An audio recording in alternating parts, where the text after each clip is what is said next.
আসসালামু আলাইকুম, সবাই দেখতে পারতেছেন আজকে আমাদের ২ নং জামুরকি ইউনিয়নের ৪ সাবেক চেয়ারম্যান আলী এজাজ খান চৌধুরী রুবেল চাচার বাসায় চলে আসছি।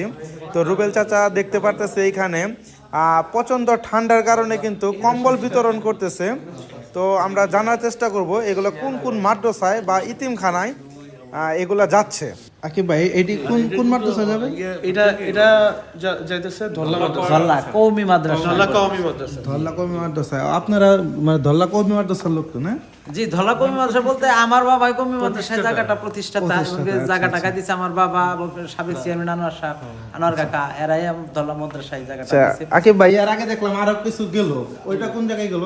ওইটা এর আগে গেছে হচ্ছে চুকুরিয়া মাদ্রাসা, চুকুরিয়া চুকুরিয়া হাফিজি মাদ্রাসা। আচ্ছা, এখানে তো আরো আছে, এখানে আরো যে যাবে কোন কোন জায়গায় যাবে একটু আগদোল্লা হাফিজি মাদ্রাসায় আচ্ছা একটা, তারপরে একটা দিব উফুলকি হাফিজি মাদ্রাসা, আচ্ছা এখানে একটা, তারপরে আবার জামুরকি কাছিবাড়ি হাফিজি মাদ্রাসা। আচ্ছা, আপাতত এই কোটা চিন্তা ভাবনা করছি, আবার দেখা যায় ইনশাআল্লাহ আরো আরো ঠিক আছে, ধন্যবাদ অনেক। দিয়ে দেবো ইনশাআল্লাহ। এটাই। আকিব ভাই কিন্তু নিজ দায়িত্বে ওই অটোওয়ালার ভ্যানের ভাড়াটাও কিন্তু সে নিজের পকেট থেকে দিয়ে দিল, আমরা দেখতে পারতেছি। তো কম্বল নিয়ে কিন্তু বের হচ্ছে, ভাইরা চলে যাবে।